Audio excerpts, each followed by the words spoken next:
চারটি প্রাণী ঘরে অভাব ও অসুখ নিয়ে আসে। এই চারটি প্রাণী যাদের ঘরে আছে ঘর থেকে বের করে দেওয়ার ব্যবস্থা করুন, আর না হলে এই ঘরের থেকে অভাবও যাবে না, অসুখও যাবে না। নবীজি সাল্লাল্লাহু আলাইহি ওয়াসাল্লাম আমাদেরকে জানিয়ে দিয়েছেন।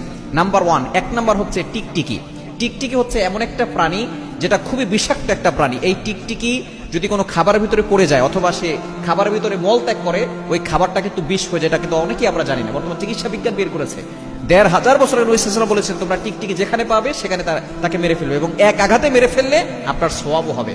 আম্মা জান আয়েশা রাদিয়াল্লাহু তাআলা থেকে বর্ণিত, সুনান ইবনে মাজার ৩২৩১ নম্বর হাদিসে রয়েছে। একজন মুক্ত দাসী ছিল যার নাম ছিল সাইবা। তিনি আম্মা জান আয়েশা রাদিয়াল্লাহু তাআলার ঘরে প্রবেশ করলেন, দেখলেন সেখানে তার ঘরে ছোট্ট বর্ষা আছে। তখন তিনি জিজ্ঞেস করলেন, হে উম্মুল মুমিনিন, আপনার ঘরের ভিতরে এই বর্ষা কেন? তখন তিনি বলেন, নাকতুলু বিহি হাযিহিল আওজাক, আমরা এটা দিয়ে টিকটিকি মারি।